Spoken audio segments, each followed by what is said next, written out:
Yo, what is up guys, Ghost here. Welcome back to another video. Today we are going to be going over the absolutely massive patch notes for update 6.0, which will be of course releasing this coming Tuesday along with season 6. So fair warning here, this is going to be a fairly lengthy video because there are a lot of important changes to go over, but what I'm going to be doing here is skipping over the meat and bones of season 6 because at the end of the day we've all seen that, we all know what's coming, right? We know about the new map, the weapons and the vehicle, so I'm not really going to be covering that. Instead of that, I'm going to be getting down to the nitty-gritty, all of these smaller changes to the weapons and vehicles that are already in the game and those good old balance changes. Guys, before we begin with the video here, if you do enjoy the content here on the channel, please hit that subscribe button. The support really means a lot. We're working our way towards 50,000 subscribers. Hopefully by the end of this year, that will be really awesome. And of course, I will be covering everything going into season 6 and beyond. And without further ado, let's just jump straight in here. So we're going to begin with the quality of life improvements, and some of these I am going to glaze over rather quickly because I did cover many of these on Thursday's video. So if you guys are interested in hearing about those in more detail, by all means feel free to go and check that one out. So firstly here, DICE are implementing some changes for aim assist for controller users, and what this basically comes down to is them putting a bunch of soldier aim input curves into the game that I believe were a part of past Battlefield games, so now you can sort of customize that to your liking. As I've said before, I'm not really a controller player, so I don't have much of an opinion on this, but by all means guys, feel free to comment down below if that's something you want to chime in on. Overall though, I think for anybody who is using a controller, this is going to be a really great change for you. Next up, we have some pretty serious changes to the way that subsonic ammo and suppressors work in the game. So they say here, we've decided to update this following our hit markers update and to improve the synergy with suppressors in a way that minimizes frustration for the receiving end and promotes weapon build variety. So the way they used to work previously is a heavy suppressor would end up giving you no self-spotting on the minimap at any distance, light suppressor would result in no self-spotting over 20 meters, and subsonic ammo had no impact on this whatsoever. So it was more or less useless, I suppose. Nobody really bothered with it outside of the fact that subsonic ammo made your rounds a little bit quieter. After 6.0, the light silencer is only going to give you no self-spotting over 40 meters now instead of 20 meters. The light silencer plus the subsonic rounds will give you no self-spotting over 20 meters. So if you want to get the same benefit that you had pre-patch from just using the light silencer, you are now going to have to use both the light silencer and the subsonic rounds. Alternatively, you can also use the heavy silencer by itself to give you no self-spotting over 20 meters, and then heavy silencer plus subsonic rounds will then give you no self-spotting at any distance at all. So that's a pretty big nerf there, I would say. The subsonic rounds are obviously not the best rounds to use in the game, but at least they're going to have some sort of a case and point now for people who like to play a little bit more stealthy. Alright, with that said, let's jump into the actual changelog here. They do go over a number of quality of life fixes in this section about different parts of the game, but I always find it better to just look at the changelog, look at the actual numbers that they're changing, and then interpret things from there. So when a squad mate attempts to deploy onto a person who is in combat, that person will now receive a notification informing them that a squad mate is attempting to deploy onto them and that they should seek cover to let the squad spawn happen, both visually and audibly.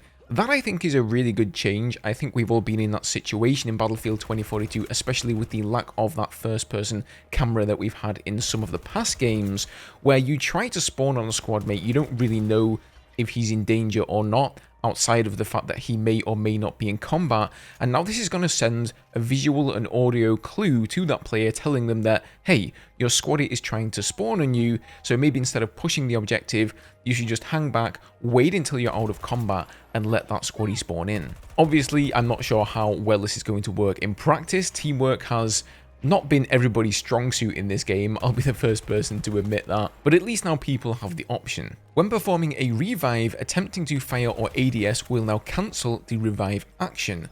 Another great change here, so if you're reviving somebody pops around the corner, you can ADS or fire at them and it will just auto cancel the revive. You're not going to get killed here because you decide to go in for that revive. Now this next one I covered on Thursday's video, but let's just go over this quickly. So the Recon class now has a weapon proficiency to secondary weapons alongside their sniper rifle proficiency. This new secondary weapons proficiency enables them to deploy and undeploy their secondary weapon at a faster rate. So this combination will function on all weapon combinations as Recon, such as hitting an enemy with a sniper rifle to quick swap to a pistol, or an SMG swap to a pistol. So it doesn't matter what secondary and primary you have here, you will always be able to swap to your sidearm that little bit faster. As I said before, I'm all for this. I think Recon, whilst it is fairly well represented, for me at least, I think it's one of the weaker classes in the game, so I don't hate this at all. For Blasco here, they've increased the spotting radius of her infiltration device by 10%. This is actually quite surprising because I would certainly consider Blasco to be one of, if not maybe even the best recon specialist in the game at the moment. I do wonder if they've decided to do this to tie in with the fact that the new map is of course a close combat infantry only map. So that could be definitely having an effect there. Next up, we've got some pretty big changes to Boris and Crawford. So Boris, they've increased the range at which Boris's technician trait activates from 1.6 meters to 3.2 meters. And Boris's technician trait will now cause the sentry turret to have increased rate of fire by 25%. So the dev comment here is the common behavior we saw with players playing as Boris was to place their turret and then forget it entirely in hopes it'd scoop up a kill or two. With this change, we're seeking to incentivize staying near the turret and to use it as a defensive tool placed with intention. Choke points, high-reaching balconies and corridors are now Boris's territory. So going into the new Season 6 map, guys, I would possibly be very afraid of camping Boris's. I do think this is a good change here. I'm not really sure this is the change I thought they would be making when I heard they were bringing some engineer changes though, and I think this is definitely set in stone when we look at the Crawford change. So Crawford's trait has been replaced by Deep Pockets, so he will no longer have the repair trait. Deep Pockets, which provides an extra rocket to shoulder-fired launchers. So I think this is probably the most requested engineer change that I've seen from the community, is more launcher ammo. Honestly, I can't really see people picking Boris over Crawford if Crawford is now the one that gets more ammo. Then again, maybe they're trying to make Crawford the main sort of vehicle destroyer here along with Liz, whilst Boris is going to rely on a combination of damage from his turret and him staying close there and his launcher. So depending on your playstyle, you can go with either one there. Moving on to Casper here, they've increased the cooldown for the Recon drone's EMP by 5 seconds, and this change comes as part of the EMP hacking gameplay behavior improvements mentioned within Rouse section to ensure healthy gameplay balance. We're going to get to those in a few minutes here because those are pretty big changes as well. Dozer, it seems here, has seen a little bit of a nerf. So Dozer will now take damage and flinch when taking direct hits towards his shield. There's been a bit of a confusion about this within the community.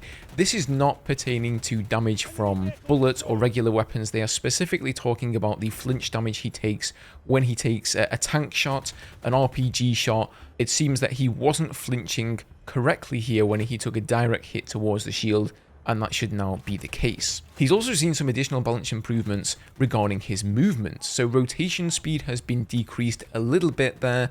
Pitch speed has been reduced from 190 degrees per second to 120. So that is actually the most significant changes. We've also seen some movement speed reductions. So side strafing movement here has gone down from 0.9 times to 0.85 times. Walking backwards speed has been reduced a little bit, as has his sprint velocity.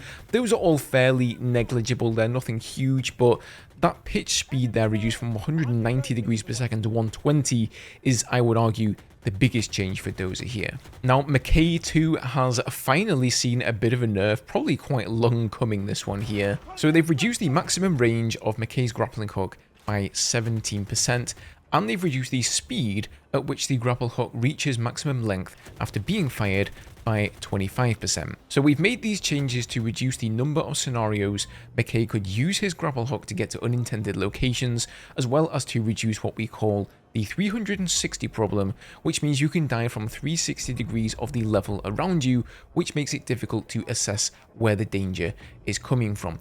I think this is definitely going to have an effect on those people who play Mackay all the time.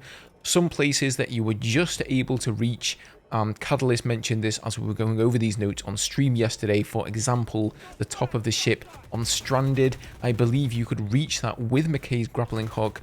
After this 17% nerf here on the maximum range, I'm not so sure anymore. You're probably going to find that some areas you could reach before are no longer possible. And also the fact that the grappling hook is going to take that little bit longer to reach its maximum length is going to put you in a harm's way for a slightly longer amount of time. So not the biggest nerf there to Mackay, but still probably quite meaningful. Now for Paik, they've improved the visibility of her scanner, which will now be more opaque so that characters are more visible against the environment. And they've also altered the timings of the scanner, which will result in a longer stay time and a snappier fade out, while still taking the same total time to play her scan. So what this essentially means here is that her scan is still going to last for the same amount of time, but each and every ping will persevere and last for a little bit longer than it previously did and fade out a little bit slower. So you're going to actually be able to see the enemy slightly longer here. Now, this is probably one of the biggest changes. This is for RAW, so vehicles will now be able to shoot while they are hacked by RAW. Vehicles will instead become damaged when hacked. Wheel, turret, engine damage states will trigger. To provide further emphasis on electronic warfare, the EMP grenade will now behave similar to RAW's new hacking behavior, as will Casper's drone's EMP, and that's why earlier on, as I mentioned, we saw that 5-second nerf to the cooldown for Casper's EMP ability. So this is pretty big here. What this now means is that whenever RAW hacks a target, let's say if I'm playing in a helicopter, I get hacked by RAW, I am now going to be able to turn around and shoot down that RAW player, whereas previously I would have had to run for cover and wait for my flares to recharge to keep me safe. I honestly think this is going to be much harder on tankers than it is helicopter players. As a helicopter player who is fairly decent at maneuvering the helicopter, even though all of those damage states are going to be triggered, what I can simply do here, as soon as I see the hack warning, I'm going to pop my flares to protect me momentarily from any lock-ons whilst I'm hacked. I am going to get disabled in terms of my engine power and my turning ability and all of that stuff, but I'm still probably going to be able to spin around and take down that enemy RAW, and then just run away and get behind cover and wait for my flares to recharge. On the flip side here, if you're playing in some heavy armor and you get disabled, it is terrible, man. You can't move your turret at all. You crawl to a snail's pace, so you can barely move the tank forwards and backwards. I actually think this is going to have an even worse effect on ground vehicles than it did before. Of course, we don't really know yet how it's going to pan out in practice, but I guess we'll see soon enough. Now, it looks like DICE are making a consolidated effort to reduce the amount of explosive spam in the game. Again, going into this new infantry-only map, very important. So for the frag grenade here, they've slightly reduced the blast radius of that one. Same thing goes for the scatter grenade, just the initial explosion, not for the fragments. And then the SPH launcher has seen a massive nerf, so they've reduced the magazine capacity from 2 down to 1, and they've reduced the maximum amount of shells you can carry from 4 to 2. That right there is huge. They've also added a movement speed penalty whilst aiming down sights, coming in at 0.6 of your normal movement speed. So you are going to be significantly impacted here. Once you're ADSing, it's going to mean you can't pop around the corner, fire off the SPH, and then get back into cover without putting yourself at least some kind of risk. Zane's XM370 has also seen a big nerf here, so they've reduced the number of magazines from 2 down to 1. The recharge time has been changed from 15 seconds to 18 seconds, and they've adjusted the recharge behavior to fill missing rounds into the reserve, as it only has a singular magazine now, to ensure that recharges occur when the weapon is still loaded. So I think that makes sense. Definitely very, very spammy, and again, going into this new map, we really don't need more of that. C5, reduce the range at which the C5 explosion will kill a max health soldier. Good change there, I think. No changes against vehicles, which is what C5 should be used against, but a slight nerf against soldier damage. Okay, moving on to the vehicle section. When your vehicle has been designated by either the SOFLAM or the tracer dart, it will now display information as part of the locking on warning, such as incoming, locked, locking, and designated. This is a great change. I think many a times you're flying, especially aircraft, you don't really know if you're being locked on by an AA launcher on the ground, you know, man pads. Is it somebody with a SOFLAM? Is it a tracer dart? And now this is going to give a little bit more readability into the situation and whether you actually need to spend those flares or not. So main battle tank, lowered track friction for better maneuverability. They've increased the turning rates when accelerating to allow for more mobility during combat. Additionally, we have also increased turning rates without acceleration input. We've made improvements to acceleration and deceleration when in a standstill position and the ability to turn whilst in this position. They've increased the power of braking slightly, and there's a longer time to reach the max speed in the main battle tanks, but players can apparently bypass this by using the boost. So once again, I've covered this in a previous video, but on the whole here, it looks like main battle tanks are going to be a whole lot more maneuverable and fun to play in now. Now this one goes for all ground vehicles, so they will now have an improved sense of gravity that will result in less float. Suspensions and wheel tractions have been tweaked for all ground vehicles to support this extra gravity. Additionally, we have made further alterations to ensure that heavy tanks are less likely to flip from vehicular collisions. Meanwhile, they have removed the gunship's 40mm grenade launcher and replaced it with a burst 30mm. Please continue to share your thoughts on this as we assess gunship balancing. I think this is a step in the right direction. Personally, you guys know where I stand on this. I would like to see all of the main gunner position weaponry removed and just leave it with the two miniguns on the side. Removing the 40GL though is a great start because this is definitely the most egregious weapon, but they have replaced it with a burst 30mm cannon. I'm not sure if this is the same cannon that's on the attack helis or it's something else. I'm assuming this is something new because they do say it's a burst weapon, so I'm not going to get excited just yet. Maybe this burst 30mm is crazy overpowered as well. Now, the other day I mentioned some new nerfs coming to the Tor railgun tank, and now we have the exact numbers here. So minimum damage has been lowered on both primary weapons and default weapons from 400 to 200, and on the Maul from 635 to 400. So the Maul, as previously mentioned, will no longer be able to one-shot light air vehicles like the Jet, the Nightbird and the Stealth Heli beyond 330 meters, and additionally it will also no longer one-shot attack helis beyond 280 meters. Now, in addition to this, they've also added a velocity scaled pitch for the Tor, and this starts at 6 degrees and it reaches its maximum impact by 12 degrees. Weapons will fire roughly half their original speed at 12 degrees. So these changes are being made to underline that the vehicle is suited for a defensive role on the battlefield. However, it is not a vehicle that is about sniping from afar. Range will now become an important factor if you wish to continue with the Tor. So excellent changes there. I've always said that this egregious range in some situations, being able to one-shot vehicles across the map from your spawn, has always been the biggest problem, and it seems here like these changes will certainly address that. Now for jets, they have added a jet afterburner meter, so players are now able to manage how and when to use afterburners to gain air combat advantage. And they've also made some improvements to the first person perspective crosshairs, which is always appreciated. So at the moment, the current meta is that you bind the afterburners to your W key, at least if you're playing on PC, and you pretty much just spam afterburners all the time in a dogfight, and that is how you turn the fastest, that is how you make the tightest turn. Now it seems that they've added a limit to how many afterburners are available to you, so you're going to have to now pick and choose when is the best moment in a dogfight to use those afterburners. Okay, last but not least, we are finally into the weapon section. So they increased the blast radius of the explosive bolt on the Ghostmaker, the R10 crossbow, from 2 meters to 3 meters. So interesting here that they're trying to reduce explosive spam, but they've actually decided to go and buff the explosive bolt on the crossbow.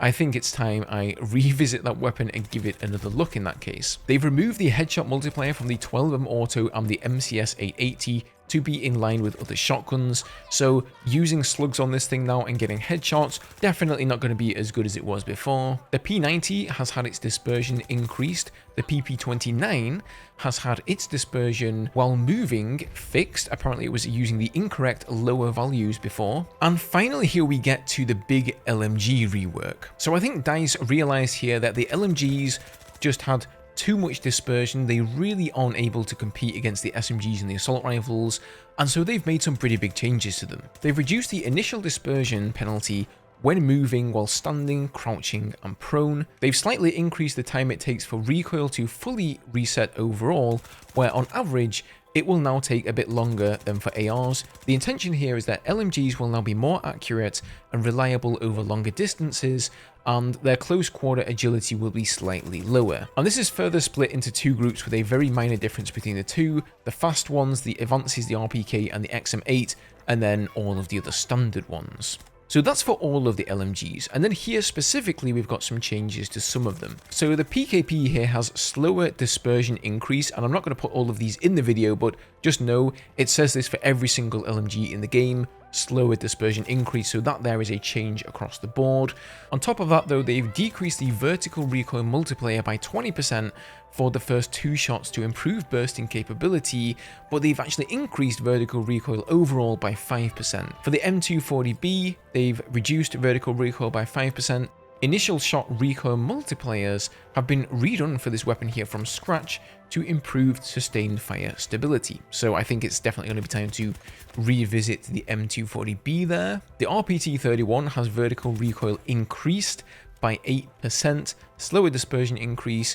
Dispersion behavior is now more differentiated between high and low rate of fire builds, i.e. dispersion will vary more depending on which attachments are used, so where a higher rate of fire will result in lower accuracy and the other way around. And finally here we have some DMR balance updates. So the M39, the SVK and the SVD have had their dispersion slightly increased when firing at maximum fire rate. So this is going to combat people who would sort of spam these weapons almost like an assault rifle instead of using them at longer ranges as their intended use case would suggest. However, the VCAR conversely has had its dispersion slightly decreased at maximum fire rate. And finally here, the BSVM horizontal and initial vertical recoil have been increased.